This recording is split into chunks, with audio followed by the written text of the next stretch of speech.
The broadcast is now starting. All attendees are in listen-only mode. Well, good morning, everyone, and thank you for joining us on today's webinar about Connecticut schools reopening. My name is Chris Soto at the Connecticut State Department of Education. I'm the Director of Innovation and Partnerships, and I'm joined with our colleagues here from the State Department of Education along with the Department of Public Health. I want to start with some logistical notes. The first being, if you're having trouble connecting to audio, we also have a YouTube channel and Facebook Live feed. So if you're coming in and out, you can also see those links that are going to be posted. My colleague, Michelle Rosado, will be posting those links now in the chat. Regarding the chat function, there will not be a live chat function, but once our speakers give their brief remarks, we will open up the question function where you can ask questions if you didn't already submit one, or if something was said during the presentation that prompted a new one. To that point on questions, thank you to everyone that did submit a question. As of this morning, we received over 300 questions, and we're going to try our best to get to many of those questions. As you can imagine, many of those were similar questions in nature, and so we did our best to group those into themes, and we're going to get to most of those themes, and especially the ones that were consistently asked.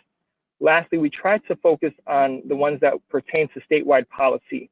There were some questions that will naturally be handled by your local boards of education and superintendents, so we also encourage you to reach out to them as a resource. And so with that, I'm going to turn it over to our Commissioner of Education, Dr. Miguel Cardona. Thank you, Chris, and good morning, everyone. I'm happy we were able to host this webinar today and that there's so many students, teachers, parents, and superintendents who are interested in joining us here, and those who are also streaming it live on Facebook and on YouTube. It's great to be with you. The purpose of today's webinar is to help you better understand the reopen plan that you have before you and to answer the very important questions you have. We want you to walk away today with more information than you have now on a variety of topics, including constant monitoring of public health in consultation with the Department of Public Health to make sure we're on target to reopen in the fall. Additionally, we will discuss the coordinated procurement of PPE and the very proactive steps being taken by the department to close the digital divide in advance of the release of funding. I'd like to note that I'm very pleased that the Commissioner of Public Health, Gifford, is available and joining us today on our webinar to talk about our coordinated efforts. To the parents on the call, thank you for your work to support your children's learning over the last 3 months of school. Teachers and staff, your health and safety is on our minds daily. Like you, we want schools that are safe for you and your students. Let's be honest here. We would never have been able to craft a plan that made everyone happy. We understand that. We also understand that there is no one-size-fits-all solution to reopening schools in the fall. Reopening will look a lot different in Salisbury or in Sprague, Connecticut, than it will in Hartford or Bridgeport. If we had issued a highly prescriptive plan, it would never have been able to take all the unique local factors into consideration. Then no schools will be able to open. What we heard loud and clear from district leaders was that they wanted a framework guided by health and safety principles, like guardrails, within which to work, that they may apply their individual set of circumstances. We believe that is what we gave them as a starting point, and we stand ready to help and support them as they figure out what will work in their communities. I know they're working hard on developing those plans now. We want schools to open, but only as long as public health data continues to support moving in that direction. Students need to feel safe, and educators need to feel safe. Public health data matters, and while Connecticut's health data is among the best in the country, thanks in part to all of you, a change in the data for Connecticut will mean different things for the reopening of schools in the fall. As such, we have not asked for plans with only one reopening scenario from each district, but for plans that address 3 scenarios. The full opening of schools for all students. Number 2, a hybrid model with less students entering the building daily. And number 3, a return to full distance learning. We want students back in the classrooms this fall, but we'll make sure districts are prepared for all scenarios. There are many reasons why our students are better off learning in their classrooms than they are from home. As you know, Schools are fundamental to child and adolescent development, not only academically, but socially and emotionally. Beyond this, schools play a critical role in addressing racial and social inequities. We all want children back for so many reasons. But we also want to ensure that educators and districts feel safe and supported. We have and will continue to work with our teacher leaders to hear concerns and problem solve together. In recent meetings this week with Jan Hockedel and Jeff Leake, presidents of AFT and CEA, we agree that we'll get farther together. That's best for students and it's best for our staff. I want to also thank CAPS, CABE, and CAS CIAC for their time and commitment to work together to be solution oriented. There is no playbook for any one of us to reference on how to respond to a pandemic and school reopening. But working together, we'll get the best results. I think there's a fair amount of anxiety being expressed by our teachers and parents about whether their districts will have the monetary resources necessary to safely return. As you may be aware, there are currently multiple funding streams available for districts to use in relation to COVID-19 expenses that the department and the Office of Policy and Management are in the process of rolling out. The governor has also recently committed to additional state dollars once he and his budget office are able to process the needs of district based on what survey responses the department is collecting this month. We're explicitly asking districts to tell us what they need so we can better support them for a successful fall reopening. We'll be getting that information very soon. In today's call, you'll hear from members of the State Department of Education leadership team, but also, equally as important, from members of the Department of Public Health, including Interim Commissioner Deidre Gifford. Connecticut's plan has and will be guided by health and safety considerations. With that, I close my remarks for now and looking forward to answering questions a little bit later. Now I'd like to turn it over to Deputy Commissioner Charlene Russell-Tucker. Charlene? Thank you, Commissioner, and I add my voice in welcoming all of you today as well. Your participation here demonstrates your personal commitment and investment in education in our state. We have the distinct pleasure of serving over 530,000 plus beautifully diverse student body representing racial, ethnic, linguistic diversity with varying abilities. And our students are served by over 50,000 educators. So one of the 6 guiding principles that grounded our reopen plan is the challenges to the physical safety, the social emotional well-being, and the mental health needs of our students when they're not in school.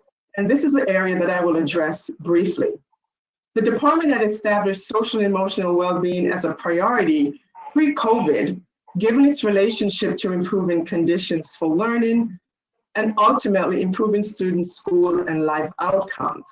The COVID-19 related trauma, anxieties, and the distance from relationships formed at school during the long period of class cancellation have intensified the need for quality social, emotional, and mental health supports for students as well as educators. And so we heard from you, and there's universal agreement from all stakeholder groups, including our students, that this is an area that requires our attention. Therefore, in our reopen plan, you'll see that we are intentional in specifically prioritizing this area of need. We have included guidance that includes the need to provide a period of time for students to acclimate back to school and to use this period to reestablish routines and relationships, to intensify communication efforts with all families, and at the same time, providing the needed supports for students who may be struggling.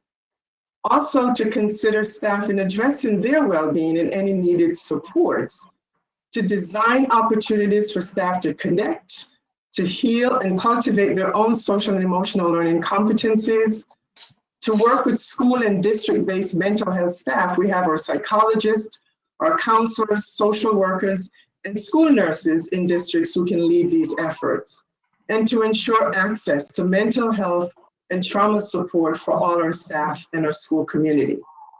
Finally, districts will certainly not be on their own, as the department is working on a statewide scanner for districts to ascertain information about what social emotional learning policies or programs they have in place and to determine district needs. We are committed to utilizing information that we will obtain to make informed decisions regarding the deployment of resources, we will utilize CARES funding to support our districts. Our educators need to be at their best to be leaders of the learning in all our districts, and our students need to feel safe and have their basic needs met in order to engage in learning. So thank you to all of you for continuing to amplify the social and emotional and overall well-being of all our students and our educators as a priority. We hear you. I will next turn to my colleague, Deputy Commissioner Designate Smith.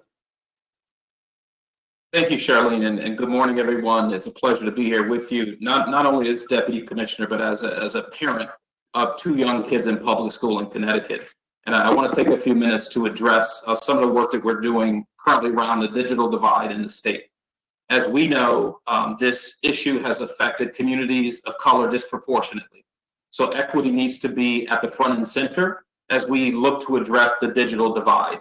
What does that mean? That means we have to prioritize our resources to be deployed first to districts that are in the most need.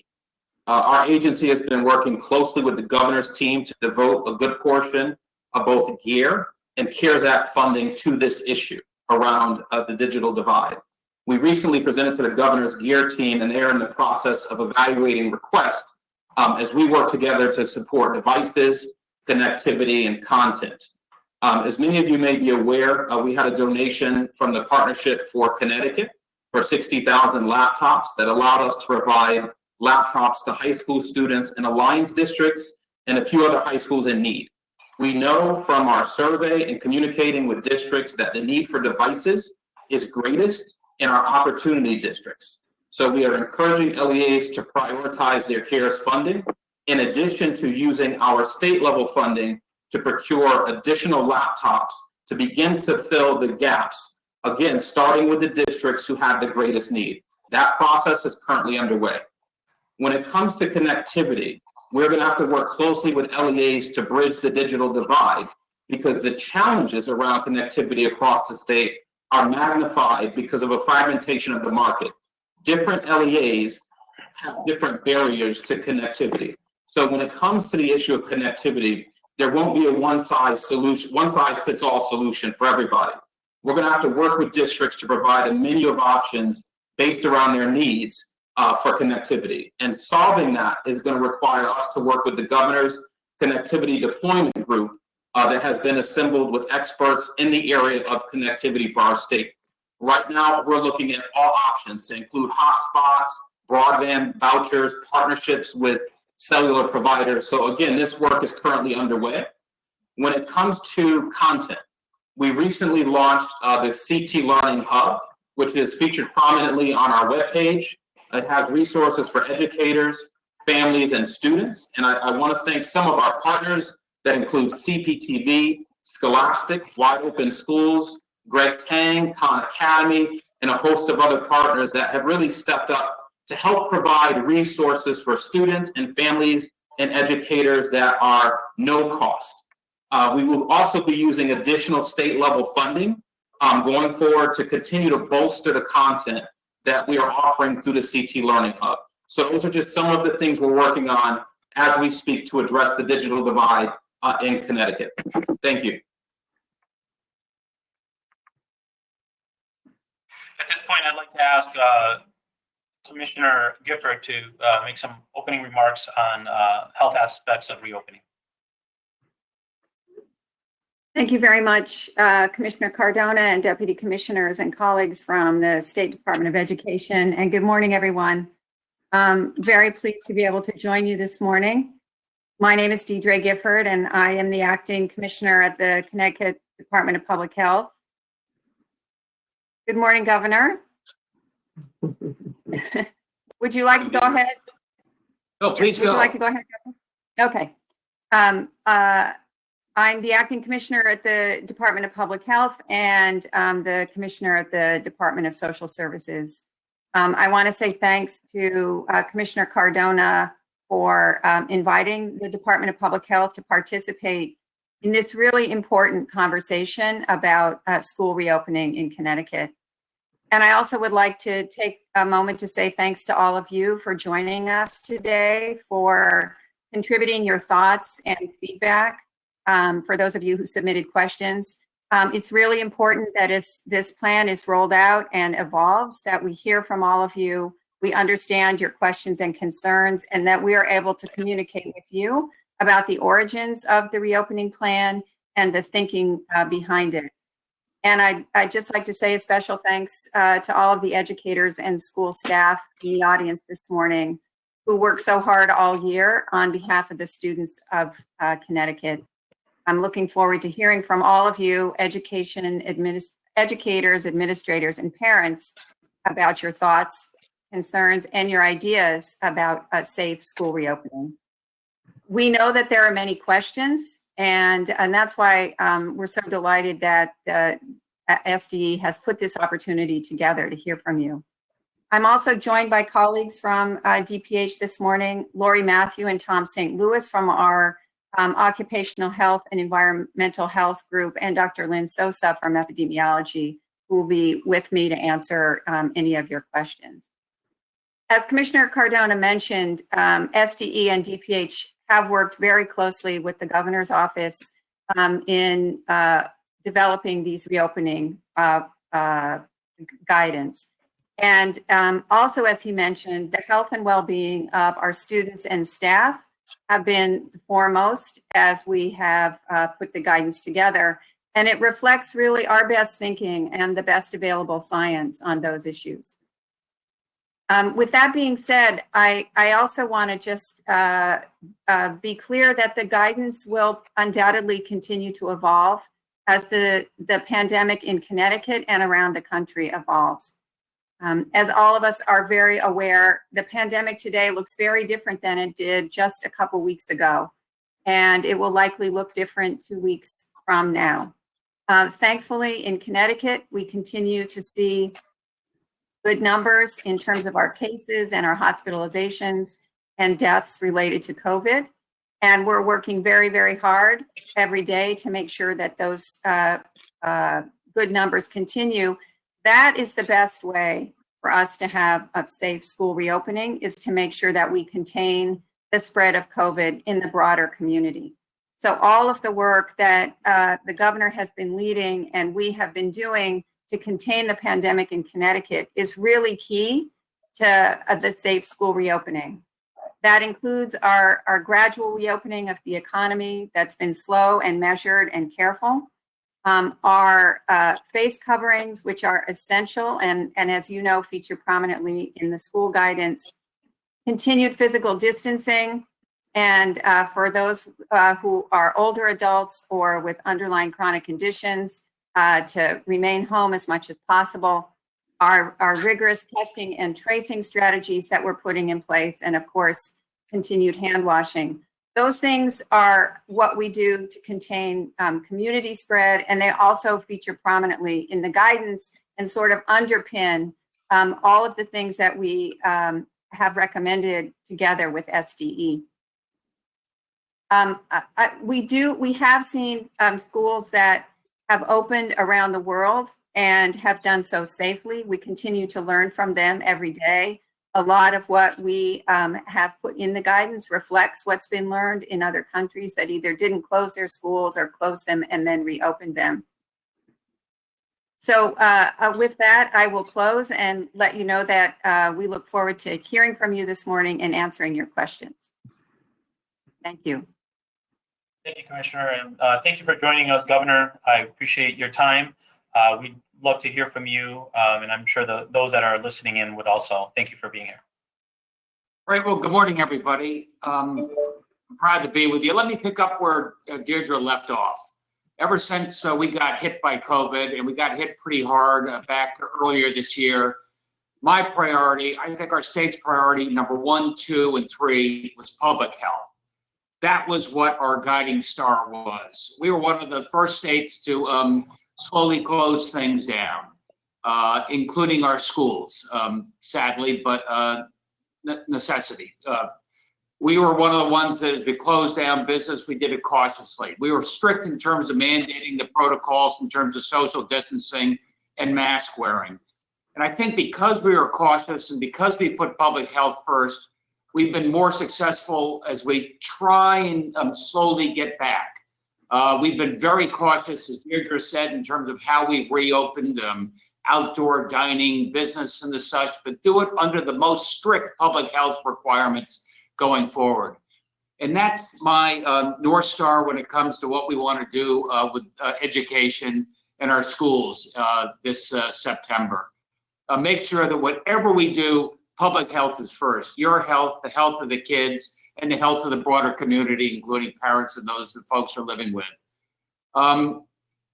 Public health is also, for me, is emotional health. As I heard Charlene talk about a little bit, and we've got a 211 hotline, and I've learned so much listening. And over the last month or so, the hundreds of calls coming in from young people who are distressed, young people who have been isolated, young people who require the socialization, and we're routing those to other young people so at least they can get a conversation going. What Charlene was talking about, social and emotional learning, there's nothing in my mind that replaces the classroom as long as we can do that safely.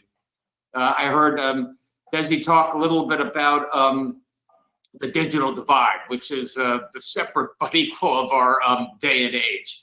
And look, if some parents don't feel comfortable with their kids, we're making accommodations so they can learn from home. But we think we really want folks to get back into that classroom, and we think we can do that safely. I think Miguel, working with, I hope a lot of you, working with teachers, working with superintendents, has set out a detailed set of guidelines. Now we need your feedback on. These are guidelines that other states around the country are asking us for right now in terms of how you can do it safely. And as Miguel said, we're only having this conversation because we have probably the lowest infection rate in the country right now. We have the lowest level of positivity in the country. And that allows us to go back, I think, to school safely with your input. You know, I sort of resent some of the language I hear coming out of the White House right now, forcing people back and, threatening. That's not the way. Look, you're in Miami, you're in San Antonio, you're in Phoenix. Those places have very high infection rates. In this state, I think we're in a position, and I think our track record shows that we can do this safely as long as we do it with you. And that's why Miguel has had so many stakeholders involved. That's why he got out our initial set of guidelines, I think a week or so ago. That's why I hope you have a chance to weigh in and give us your best point of view on, from a public health point of view, an education point of view. Are we on the right track? As Miguel said, every town's going to have a slightly different way of doing it, but we've got our eye on how we can get kids back to school safely. And finally, I know this doesn't happen without cost. And one of the things we wanted to do was get our guidance out to all the superintendents and each and every one of you early, so that you had some time to digest it, see what you need in terms of space, see what you need in terms of disinfecting, see what you need in terms of PPE. And your superintendents, I believe, Miguel, are going to come back to us with what that budget might be. We're not leaving you high and dry. You've got a partner here in the state government, and fingers crossed with partner in the federal government. I see what's going on in other states and layoffs and the such. That's not where we are. We're going to stick together through this going forward. Make sure that you have the support you need, and we get your input so that we can do this safely. And with that, enough talking for me. I'm here to listen. Thanks, everybody. Thank you, Governor. Thank you, Governor, and thank you to all of our speakers. We're going to transition to our question and answer segment. As mentioned earlier, we received over 300 questions, and we grouped them together by topic area. And so what I'm going to do is we have not only the people that you see on video, but we have other speakers that are here to address them as I read them out. And so we're going to make our question function live at this moment. So if you do have any questions, you can put them into the chat, and we're going to weave those in as appropriate. And so, Governor, if you don't mind, we have one question that seems to be one of the most requested questions that I think you'd probably be most appropriate to answer. And you touched on public health being the guiding star for the decisions that we're making here in the state. And most recently, we delayed phase 3 reopening. And so one of the questions that came in was, is that going to inform how we move forward with fall reopening and the decisions that we made delaying with phase 3 and how we move forward with schools reopening? Look, when it came to phase 3, we wanted to err on the side of caution. And phase 3, which we had talked about for mid-July, it was bars. It was, indoor entertainment venues. It was places that are not too conducive to social distancing. And if you talk to governors of places like Florida and Arizona, they said we made a big mistake opening up, for example, bars too early. That does not inform schools. I think in schools, we have a much better opportunity to do it with strict disciplines and social distancing. So I think I would not tie those two together, except for the fact that we will always err on the side of caution in public health. Great, thank you. Our next question, and Commissioner Cardone, I'm going to swing this one to you, somewhat similar. And so one of the main questions that came in from Deborah and many others was that this plan anticipates returning schools to full capacity, yet no other reopening phase has gone to full capacity. And so could you talk about why there's a difference here? Thank you, Deborah, for the question. I've heard a lot of questions similar to that, and I'm pleased that I have an opportunity to respond to that. Unlike many other sectors, we in education had to predict 2 months out. We had to come up with planning 2 months out. I sat in on multiple calls discussing the different phases and reopening of the phases, and we were very cautious not to predict too far out. You might recall graduation guidance didn't really come out too much earlier, and that was done on purpose. But with education, in order to give districts time to plan, we had to predict 2 months out. But if you notice, the plan doesn't ask for just one method of return. We're asking districts to think of 3 scenarios and report out 3 scenarios that have full, all students coming in, a hybrid version with less students, okay, if the threat of infection is greater or the health data suggests that, and even a third full remote learning option. So because we had to predict almost 2 months out, we wanted to make sure that districts also have 3 different plans, because as we said earlier, we're going to be listening to the data and we're going to be reacting based on the data. Thank you, Commissioner. I'm going to direct the next question to our friends at the Department of Public Health. One of the most requested questions was around this concept of cohorting. Number one, defining it, I think is an important point, but also this kind of discrepancy, I think what people see is around cohorting on transportation, specifically buses, but then doing it during the school day. And so if our colleagues from Department of Public Health can touch on that, that'd be helpful. Thank you. Sure. So cohorting is a strategy which basically means keeping small groups of people together consistently and not mixing with other small groups.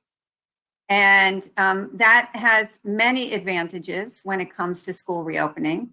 One is the obvious one, which is it limits the exposure of individuals in that cohort to other individuals. It also makes it easier to know if someone does get ill, who they've been in contact with, and generally promotes one of our mitigation strategies, which is decreasing exposure. So the question around transportation is, yes, there may be a different cohort of children on the bus than the cohort that the child is with in the classroom. But we should strive for consistency in transportation so that is, in essence, a cohort, as well as the cohort that the child is part of in the classroom. And by minimizing the number of cohorts that are interacting with one another, that's a part of the multi-layered mitigation strategies that we find in the plan.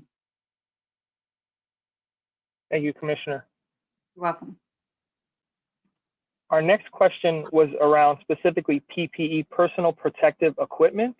This was a question that came up a lot, and I'm going to direct it to our Deputy Commissioner, Charlene Russell Tucker, who has been involved in these conversations. Specifically, the question is from Maya, will districts be responsible for providing masks and face shields to teachers and staff? Thank you very much, Chris, for that question, and for Maya who asked. So the use of face coverings and masks and face shields are also addressed in the reopen plan, and districts are required to adopt policies requiring use of face coverings for all students and staff when they're inside the school building.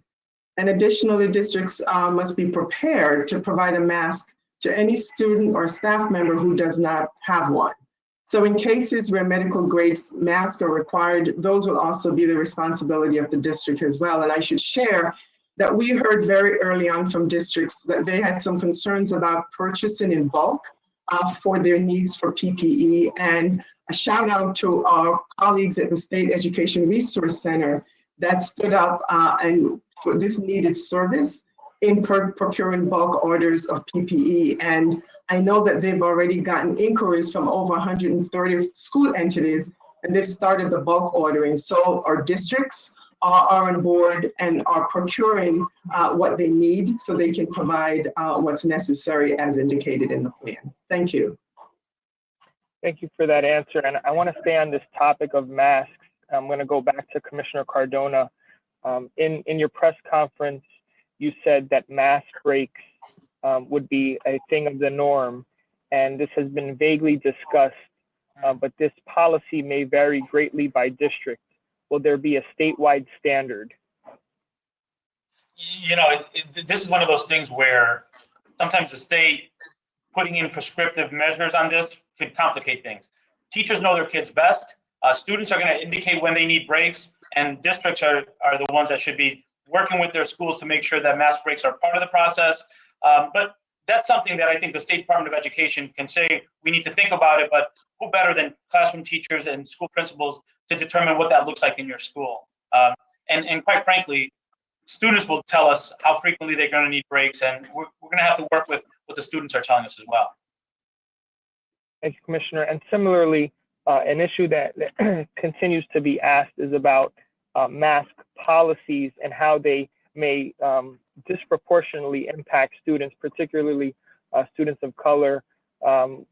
Something analogous is dress codes and dress code policies that are in schools, and how now mask policies may impact students. Can you talk a little bit about that? Sure.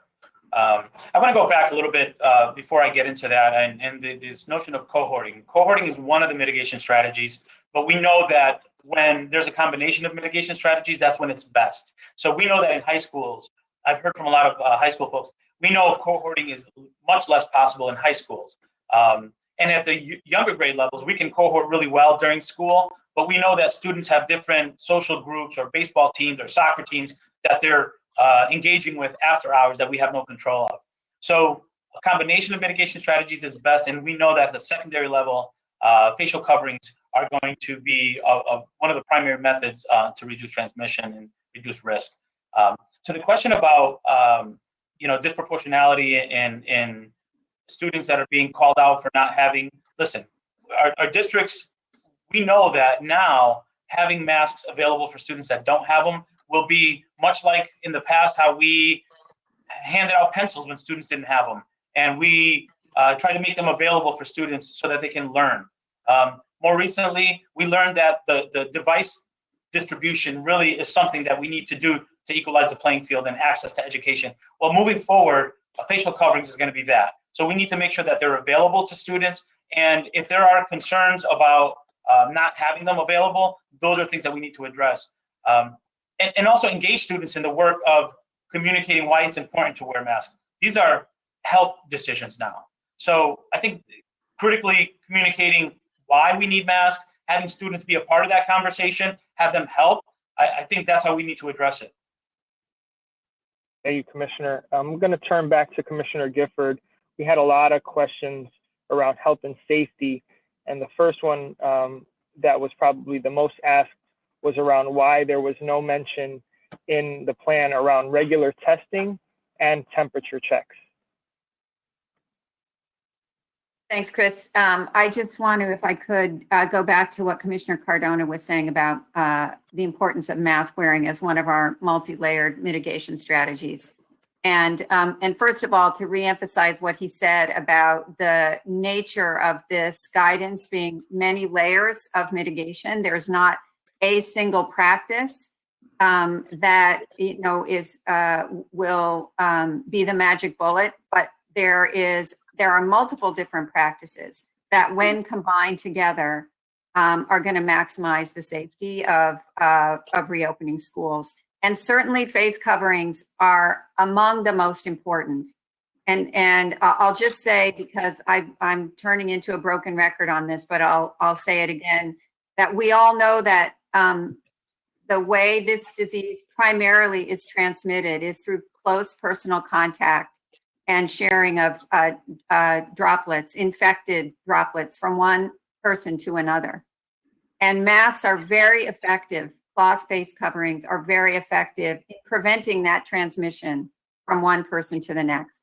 So as we think about children and adults and masks in schools, we appreciate that this is something new and can be challenging, particularly for younger children. But having said that, we have seen mask wearing become the norm around the world in even younger children. And so we felt it was important to set the standard that masks should be worn all the time in schools when people are indoors, with the exception of the mask breaks that the commissioner was just talking about. So I would be remiss if I didn't do my mask soapbox, because it really is a critical part of the strategy. And we look forward to hearing from you, now as we plan and also going forward, how it's working. With respect to the temperature checks and testing, so we did talk about these things, of course. And on the temperature checks, what we're learning about that is really, we have seen it used in a number of venues. It's not a particularly sensitive way of picking up individuals who might be spreading the disease.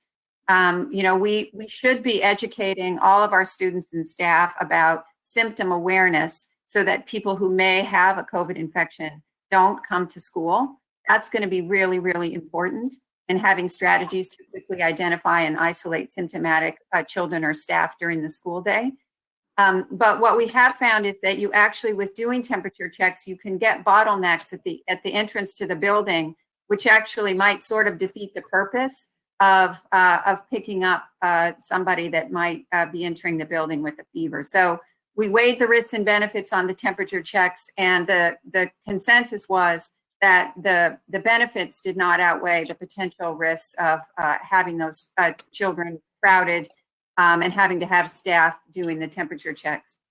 On the testing, this is obviously something we get a lot of questions about at the Department of Public Health. Commissioner Cardona, the governor, we all get questions about testing and who should be tested and how often, and it's an understandable question. What we know about testing for this virus is that it tells you at a moment in time whether a person has an infection. It doesn't necessarily tell you whether they might develop that and become symptomatic tomorrow or the day after. And we haven't really seen broad recommendations for asymptomatic testing in schools as being a necessary part of a reopening strategy, mostly because it doesn't tell you 3 or 4 days from now who might be infected in that school. So as I mentioned in my opening remarks, doing the strategies that we have been focusing on to reduce community spread and keep the level of COVID in our communities low is our best strategy. And then when someone has a known exposure, making sure that that person quarantines and that they get tested. And obviously anyone who has any symptom of COVID should be tested as well. Thank you, Commissioner. Along those lines with health and safety, one of the biggest concerns from parents that we heard through the question function and now the chat box is around a notification policy if a child tests positive in a class. Is there going to be a statewide policy for that? So I'll start, and Commissioner Cardona may want to weigh in on in terms of a statewide policy. You know, I think we do need to be clear about how this information is going to be transmitted to parents, family, and staff. And we have to obviously balance the need for privacy of an individual who might be COVID positive with the understandable need for people to know and want to know. I think rumors start quickly, and if a child or a faculty member becomes infected, that information will undoubtedly get around. And so I do think we need to have a notification policy, and I think DPH and SDE will continue to work on developing advice for how schools and districts might want to handle this. And that's a great place where we need to hear from our partners to make sure that we're promoting a plan where you feel safe and you feel that there's enough information going out. And certainly, as a parent myself, I also want to make sure that a notification is clear while protecting students and staff, but also clear. I think it's important to share here that you know, the local departments of public health have been doing amazing work and really stepping up. They've been asked to do so much throughout the state, and our districts and the Department of Public Health will be in regular communication. And under Deirdre's leadership, we're working on those protocols to communicate not only with schools, but also infections that might be happening in the community, what effects that might have on the school. Thank you, Commissioner. And I think the last one around health and safety before I shift topics is around the threshold for a school to shut down if COVID cases rise in a school and or community. That seems to be a big question for parents and educators. Sure. Let me just start with that, and then Commissioner Gifford. You know, this is one of those things that we heard loud and clear from our educational partners, that there should be clarity. There needs to be clear information that can drive decisions, and that it shouldn't be arbitrary. Again, I think it's page 24 in the plan. We spent so much time thinking about it, having conversations about it. And these are one of those things too, that with time, we learn more about the COVID, and we learn what indicators are best indicators, what indicators maybe are not. So we are in that process of developing a more clear system so that decisions could be consistent throughout the state of Connecticut, and learners and teachers and educators know what those thresholds are. So we're working with DPH on that, and actually that's some of the guidance that we're looking for sooner than later, so that we can help communicate our plan to keep everyone as risk-free as possible. Commissioner Gifford, do you have anything to add on that? No, just to say that, you know, I think one of our primary responsibilities and direction that we have from Governor Lamont is to make sure that we are keeping track of the data, even as we're in a lull now, or something of a lull with the epidemic in Connecticut, making sure that we are doing everything we can to pick up any early signals that that COVID might be coming back to Connecticut. And so we are working really hard, not only with SDE, but with other partners across state agencies, to make sure that we have the best possible data to understand what's happening with the pandemic at the local, regional, and statewide level.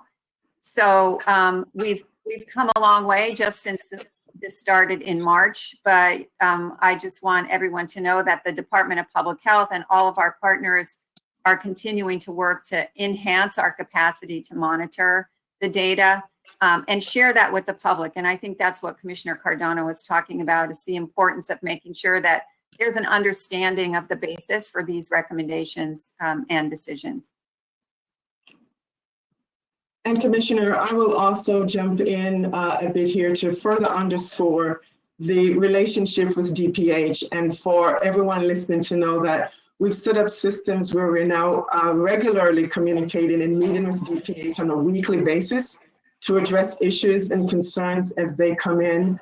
And also to remind folks that we do have in our schools, we have school medical advisors. They're also noted in the plan that we're connecting with. We have school nurse supervisors, and we're making sure that we have a very tight, aligned communication system with all these entities, so we can make sure that we can timely respond to the issues as they occur and to provide the guidance that's necessary. So thank you. Thank you both. I want to shift topics to teacher safety. One of the biggest questions, and I'm going to ask my colleague Jessa Myrtle to jump in here. She's our legal director at the State Department of Education. So the question specifically is, if quarantining is required for a teacher due to a sick student or other staff member, which days will be required to use? Would it be sick time, FMLA, or others? And will the state offer other alternatives so teachers don't have to use their earned time? Jessa? Sure. Hi, I'm Jessa Myrtle. I'm the legal director for the SDE and also a parent and someone with educators in my family and close to me. So I'm really glad that that question was asked. I think this is an essential topic to consider in the reopening plans developed by the LEAs. It's important because it's important to the health and safety of the educators and staff who are, we're ready to support when there's sickness, family exposure, or need for quarantine. And it's also important not just for the individual, but for the community, because the community is safeguarded when individuals make smart decisions about staying home if they are sick or are required to quarantine at the recommendation of a medical professional. So what we've suggested is that certainly if they're not already engaged, the human resources folks at the school should be engaged immediately to work with leadership, board council, and union leaders to prepare and communicate the options for employees. Our state reopening plan recommended that school districts review policies and ensure the policies don't incentivize coming to school even if there is a sickness or need for quarantine. So that would be, for example, a perfect attendance policy, and that would apply both to employees and for students. Specifically, I want to highlight that the Families First Coronavirus Response Act does provide some paid leave protections for employees and does apply to schools. And it would allow for up to 2 weeks or 80 hours of paid sick leave for employees when the employee is unable to work because of quarantine or symptoms or a diagnosis of COVID. And also a paid leave at 2/3 of an employee's regular rate for up to 80 hours when there's the need to care for an individual who's subject to quarantine or a child whose daycare or childcare or school is closed. So those are some important protections. It's also worth engaging in a significant review of the other laws that protect employee rights, such as the Americans with Disabilities Act and accommodations requests, FMLA protections, the Pregnancy Discrimination Act, as well as any collective bargaining agreement provisions that provide staff with leave and protections.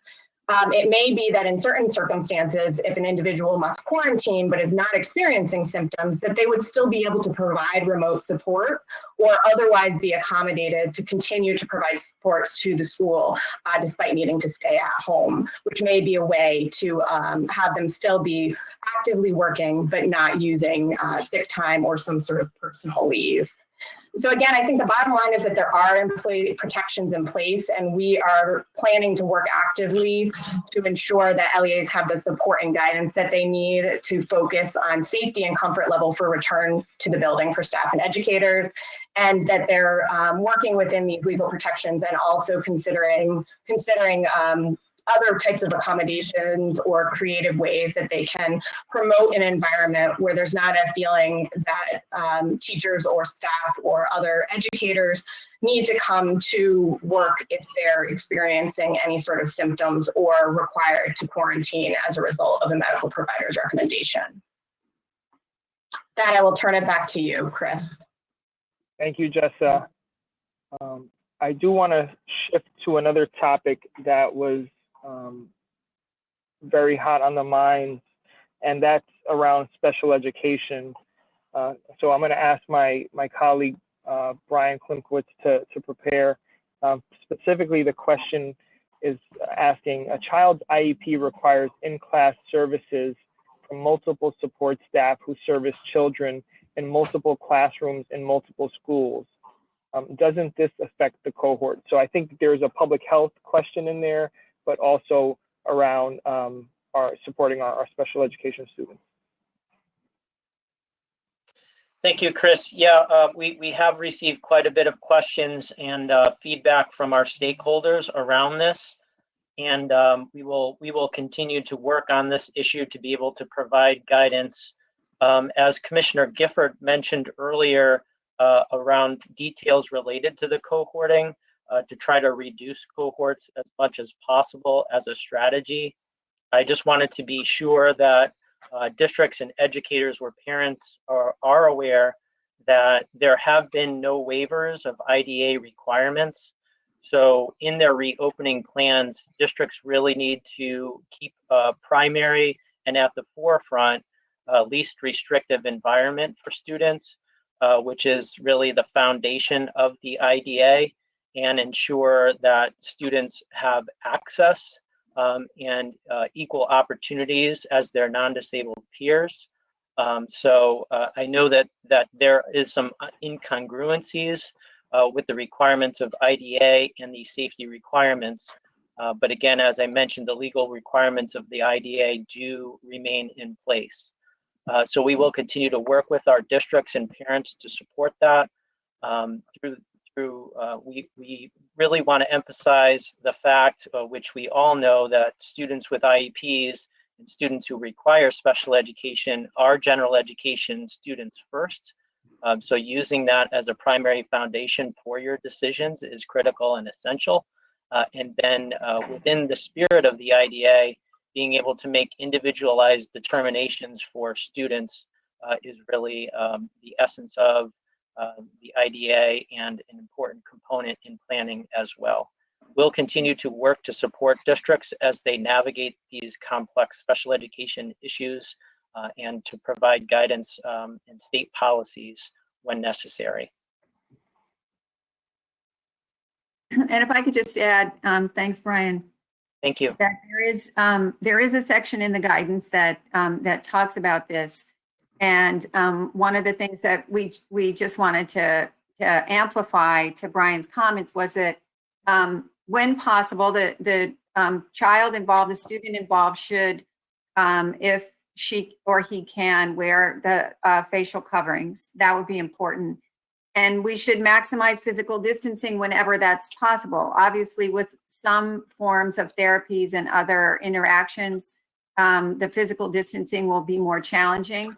And in those cases, we should be working to maximize the use of other personal protective equipment that might be appropriate for that particular interaction.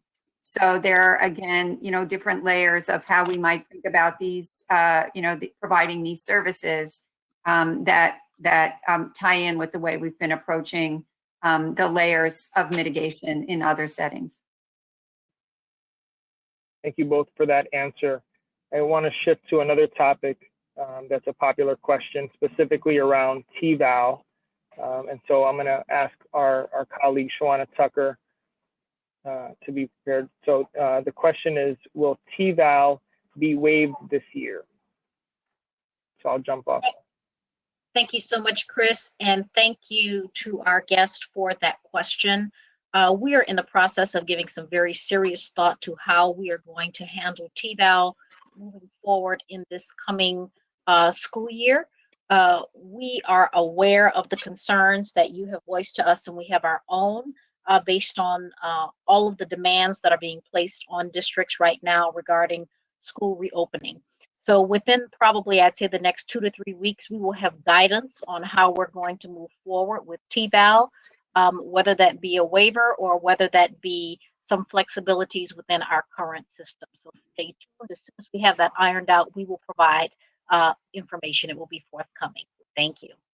Thank you, Dr. Tucker. I'd like to jump in on that. Can't throw a TVAL question in there and not have me say something about it. I think in Connecticut, there has been so many changes with how we deliver instruction over the last 3 months. It's really important that we remember teacher evaluation plans are really evaluation and development plans. They should be development plans. And now is when teachers need the most guidance and support. And I think we would be foolish not to think about how we can change our plan to provide better support for our educators. Obviously, the metrics that we used last year are going to be difficult to apply. We need to be sensible about this, but we need to remember that teacher support needs to be at the heart of TVAL. And I think it's really an important time to really think about how we can reimagine teacher evaluation in Connecticut. I think it's time for us to really think about what are the big principles that we want to use to reimagine teacher and educator evaluation so that when we're done with all of this and we are able to return back in a way that looks more like before March, we have a better system. So I just wanted to comment, not only are there going to be short-term comments on how educator evaluation and support plans need to adjust, but we're also thinking about long-term. How do we improve the system to make it better for educators? Thank you, Commissioner. I want to shift to another important topic, and I know it seems like we're shifting to topics, but these are all important topics with many questions, specifically around funding. And this question came in from Stephanie, again, specifically around funding. And the question, so I'm going to ask my colleague, Kathy Dempsey, who's our Chief Financial Officer, to prepare. And so the specific question is, what are the different pots of money that are available to districts? And if you can please elaborate on any state commitments. Certainly. Thank you for the question, Stephanie, and it's almost good afternoon to everyone. Obviously, the resources that are going to be needed in order to ensure that our schools open safely for both our kids, and I have my son will be a senior in high school this year, so I have many of the same questions as the other families out there, and that it's safe for our teachers and the other staff and administrators who work in our schools. There is going to be a need for some additional resources to assist with that. Right now, the pots that we have of money that we have received from the federal government, the major education funding source is the Elementary and Secondary School Relief Fund. Connecticut received $111 million. Of that $111 million, $99 million of it was distributed amongst the districts. That distribution was based on their Title I participation. The state has reserved a portion of that money, $11 million of it, in order to essentially, I think the best way to say it would be plug the holes. So as we receive more information from the districts about where their needs are, then we can use the state level reserves to help them meet and fill those gaps, particularly in the areas of distance learning, whether or not there's access to devices, as my colleague, Deputy Commissioner Nesmith spoke about earlier, and the connectivity of those devices, the curriculum that is available on them. Another source of funding for our local school districts is FEMA. And that is something that they actually need to coordinate with their local municipality for. But eligible items would be things like the PPE equipment and cleaning of the schools. The state received through the governor's office the GEAR funds, which provide funding for K-12 education, early childhood, and higher education. So we are currently working with, in collaboration with the governor's office, to determine how much funding we will be able to use out of that pool of funds and direct towards K-12 education. We are happy to say that the Office of Policy and Management, which received coronavirus relief funds from the federal government, has carved out a pool of funding for school districts. So we are just beginning the application for that.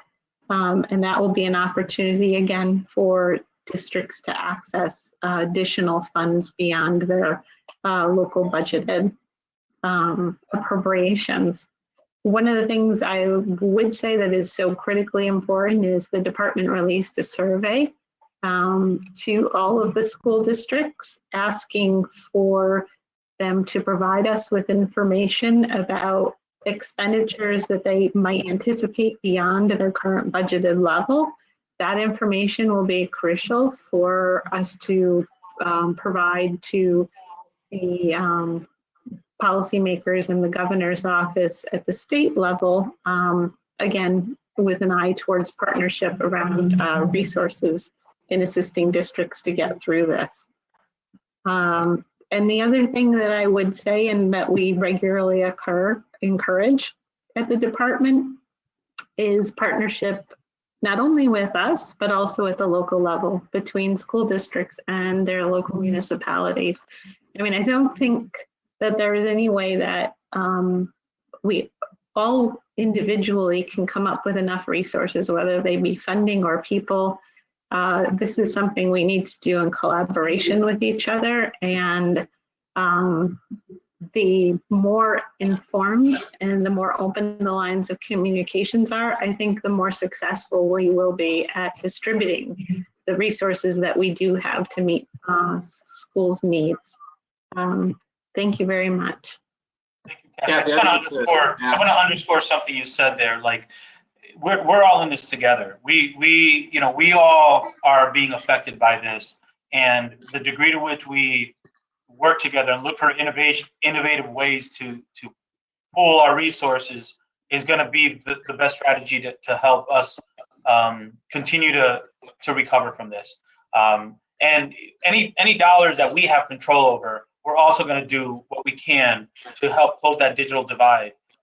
And we've identified that as a priority. Social emotional support for students as a priority. We know that, helping teachers with this new knowledge, like, this is a lot of new information too. We want to make sure we're providing support for that.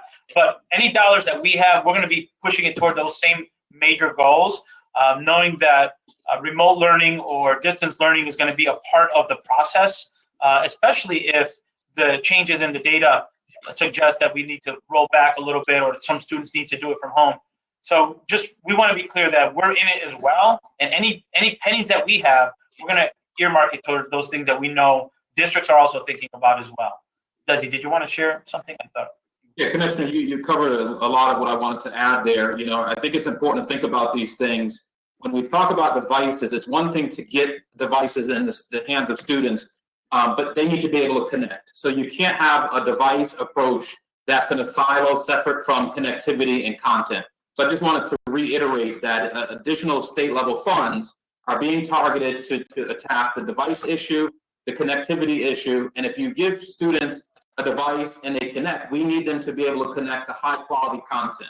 So to just reiterate what we talked about earlier, when we talk about content, we're talking about high quality materials, both academic and SEL. And so we're not looking at this in individual silos, but rather those three approaches together as we spend our state level funding. I'd also like to add that, as Kathy made the point about partnerships, I want those listening as well to recognize that as we're recommending local partnerships, we're doing the same thing at the state level. So I know Commissioner Gifford is here in her dual role of social services as well as public health. And we have other state level partners and sister agencies as well that we are collaborating with to ensure that any funding stream that's going down to the local level can be coordinated and aligned to support our students, especially when we talk about mental health supports and social emotional supports for both educators and staff as well. So that's a critical piece. I just want folks to be assured that we're not just saying do it locally, but we're also modeling that by doing our level best to make sure that we are taking that action as a state as a whole as well. Thank you to everyone for those responses. And somewhat related to resources, and this might be a question for both of our commissioners, but the question is around cleaning and sanitizing of buildings. And this is a question that came in on the chat, but also similar questions that came in previously. So from Laurel, John, Mia, and others. But is there going to be a statewide standard with respect to cleaning, sanitizing, and disinfecting buildings? Because if there is not, there's going to be a wide discrepancy between efficacy and district costs. Absolutely, and I'll turn it over to Commissioner in a second to talk about the contribution in our plan from DPH on these topics. But you're absolutely right.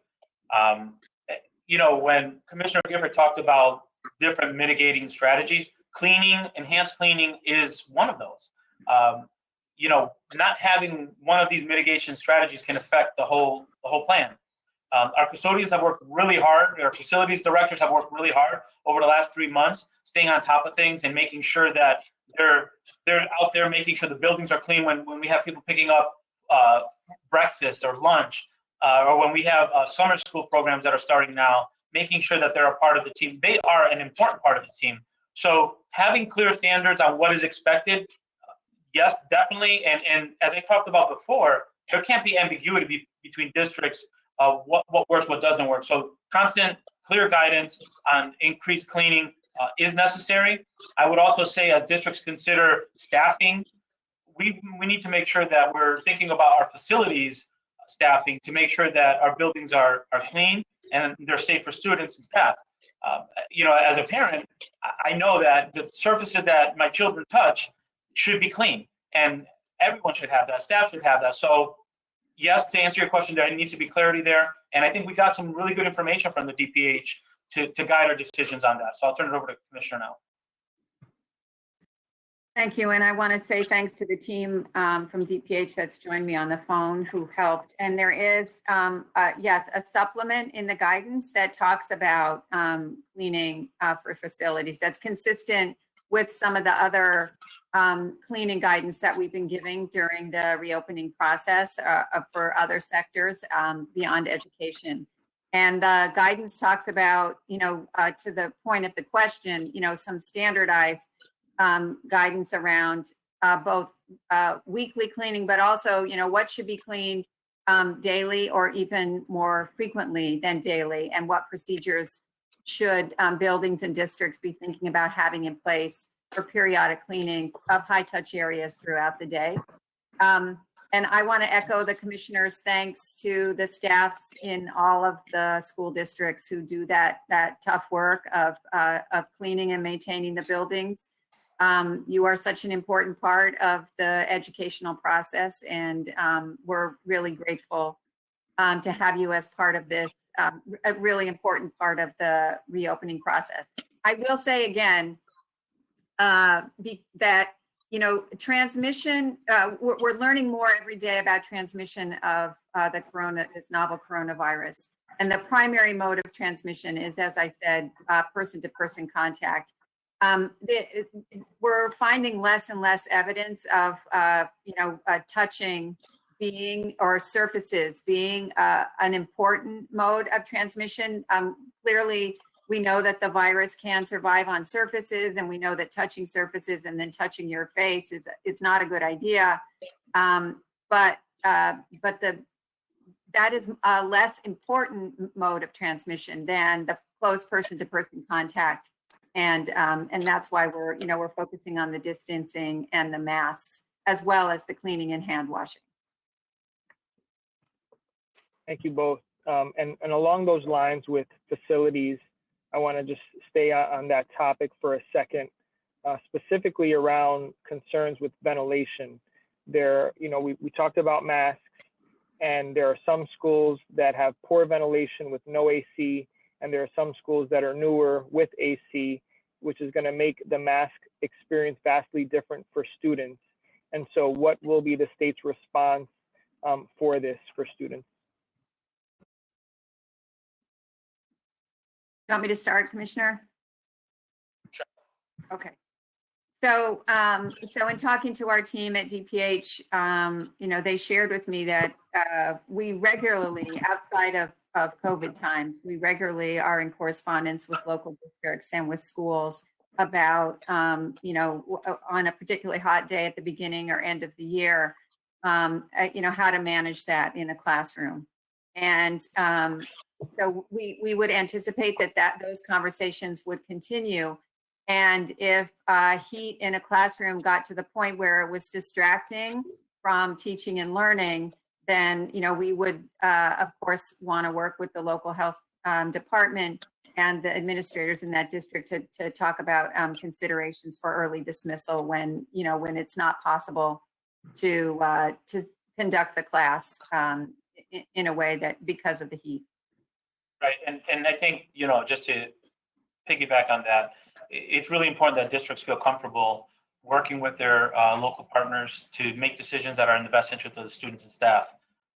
I know in times when I was a building principal and the very hot wings of the school, because where the sun came up and they're near a blacktop, we oftentimes had to move classrooms out of those spaces into larger spaces that had air conditioning or in shaded areas outdoors. We had to be creative, and we recognize that there are so many different scenarios that we're not going to be able to give you one answer for all of them. But we know that districts and teachers and parents are working together on trying to find the best solution. And health and safety have to be the primary.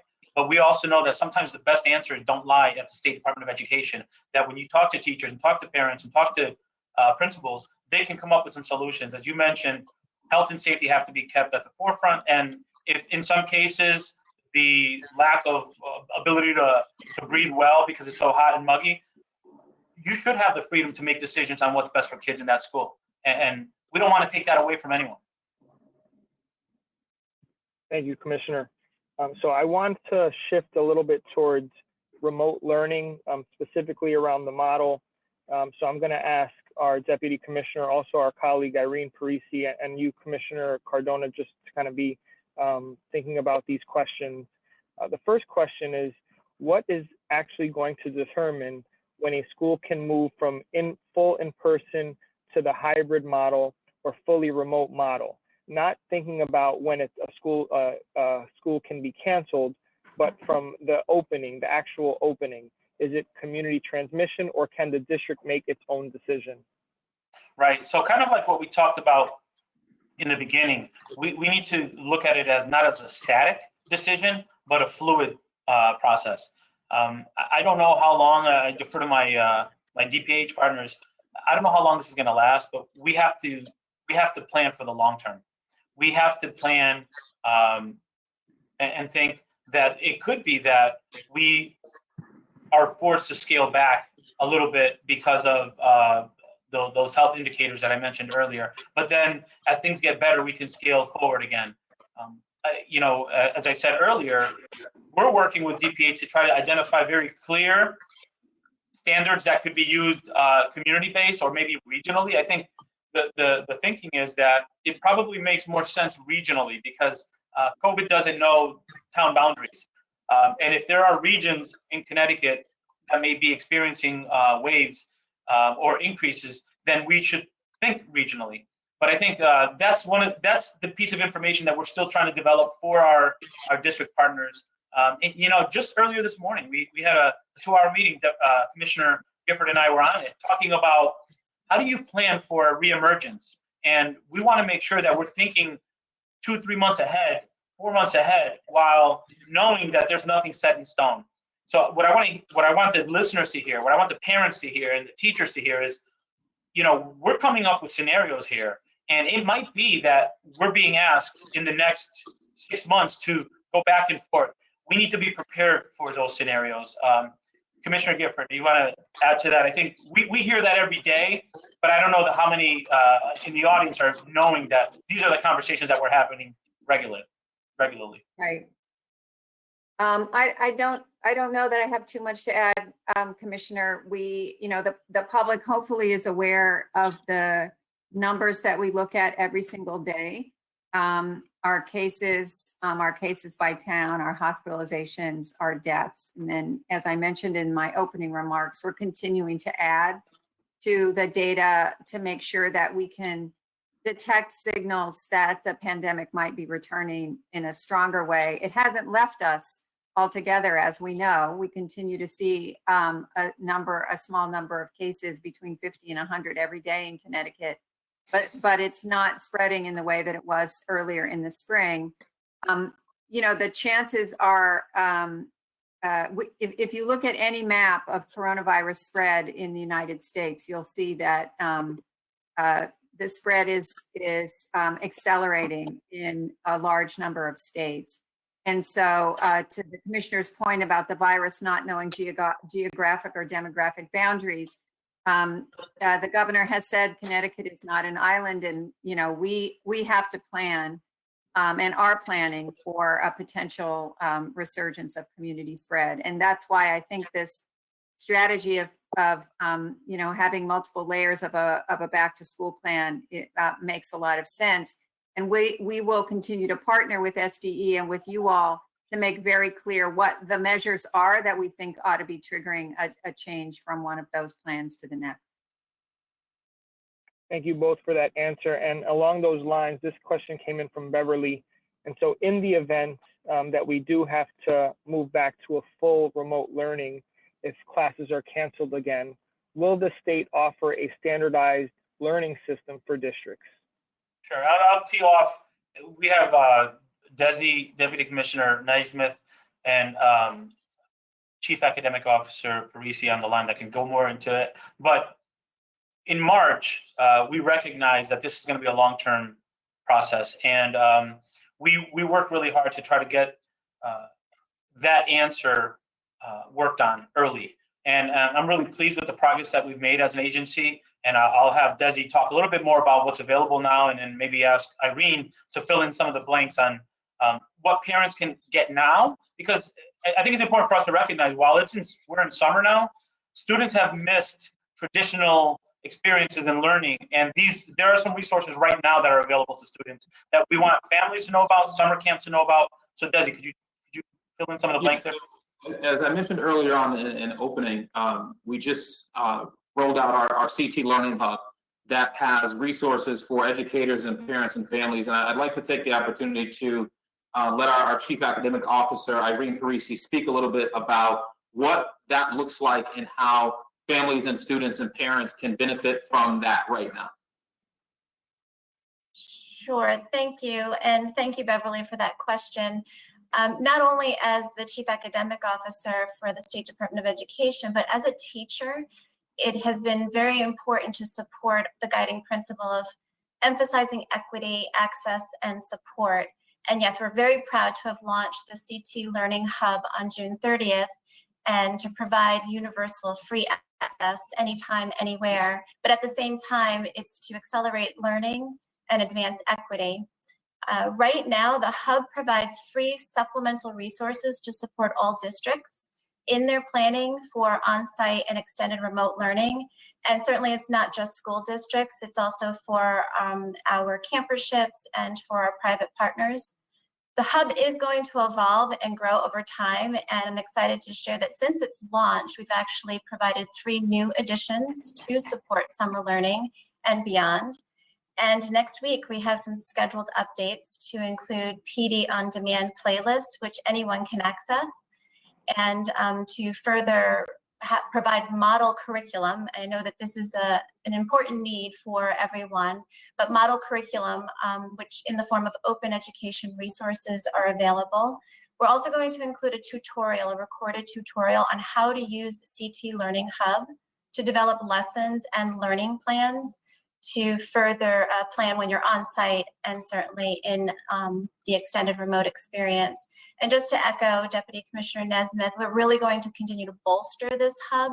So in the long term, we as an agency, as an academic team, are working on design principles for K-12 model curriculum and working with our statewide partners and some national partners to provide that model curriculum, to put it in the hands of teachers and all learners to support all of our children statewide. Thank you, Irene. I want to turn back to special education. This seems to be another important topic that's coming up in the chat. So I'm going to ask our colleague Brian Klimkowitz to be prepared for this one.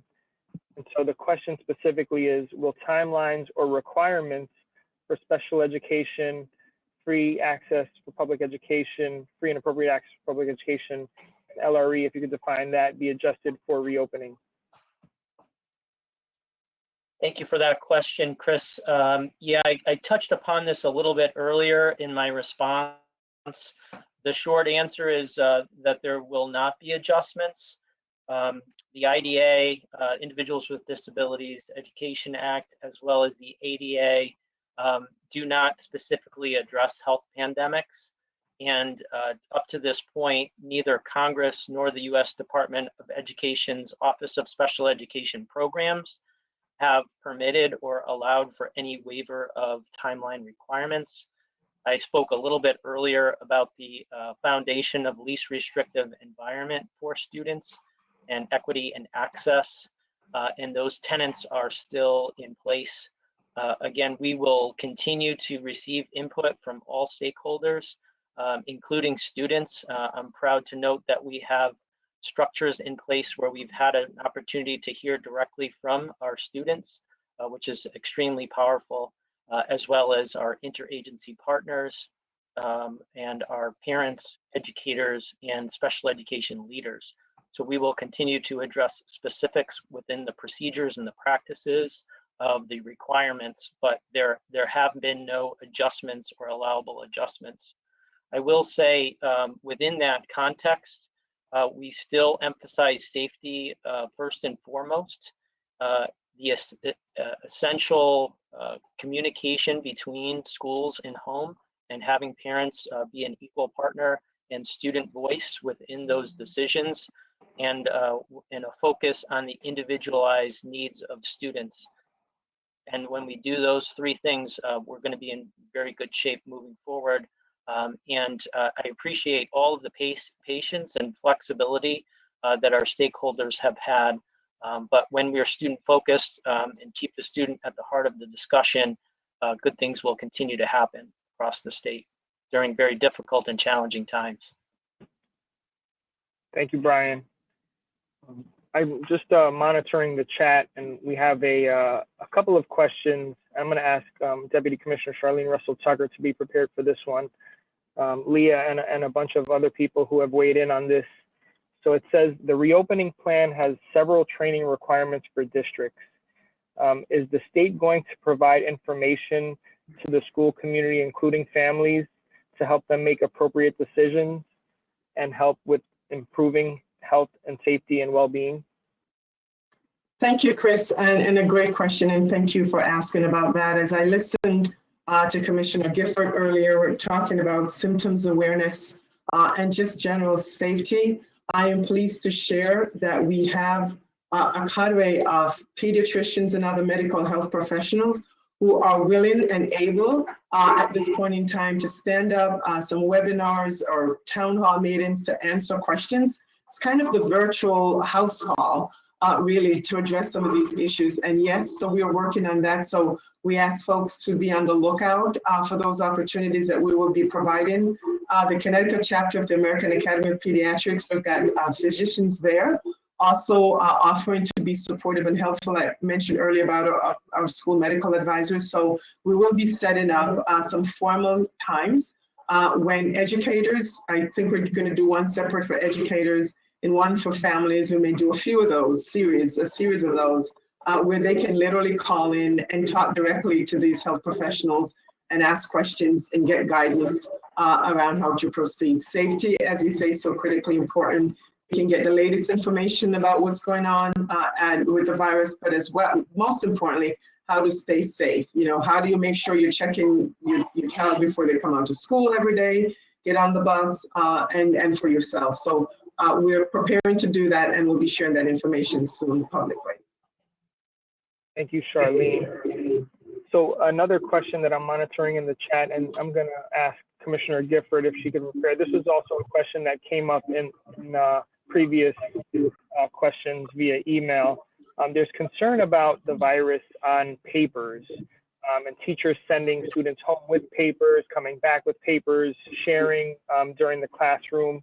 And so can you talk about what, concerns around that, students handling notes from home, and if there should be a policy around that, or what teachers should do around that? Yeah, that's a really good question. And I think the answer there is hand washing. That is our primary strategy. And when you can't wash your hands, hand washing is best, soap and water. Alcohol-based gel is second best if you can't get access to running water and soap. But frequent hand washing is the best way to mitigate against any potential touching of surfaces. Like I mentioned earlier, there is some evidence, and there's not a ton. There is some evidence that at least viral particles can survive on certain surfaces for a period of time. Paper and cardboard happen to be one of the shorter periods of time. But like I said before, this does not appear to be an important mode of transmission of the novel coronavirus. It really is much more about person-to-person contact. So, so we think that, with frequent hand washing and following the other mitigation strategies, this should not be a major concern for schools. Thank you, Commissioner. So one of the last topics that I want to touch on, which definitely was a hot topic, was the idea of parents choosing not to send their children to school. And so I just want to share with our audience that while we did not address the question today, we are working with our partners in school districts, school superintendents, to get an answer out. We're working on this policy together with our partners, and we have something forthcoming.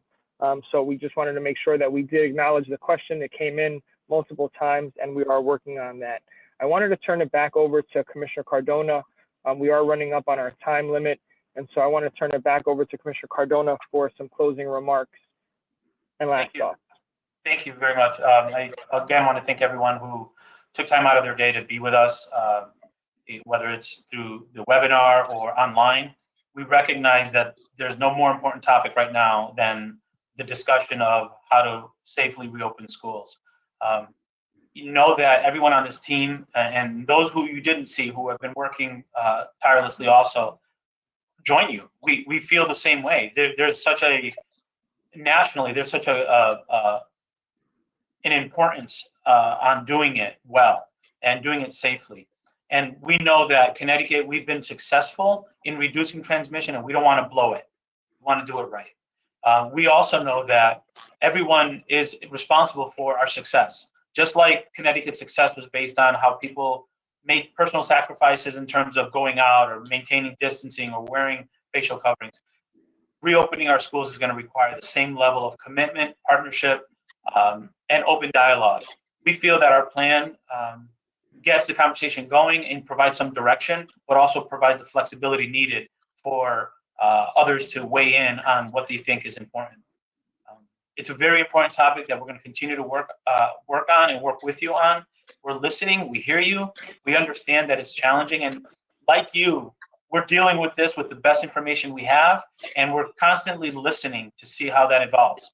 I'll share with the listeners that there's regular conversation between commissioners of different states, and just early this morning, I was having conversations with the New England commissioners, and we're all very much in similar positions. If you look at our plans, we want to make sure that we're using a variety of mitigation strategies, that we're working closely with our Department of Public Health, and that we're willing to move based on what the data is telling us.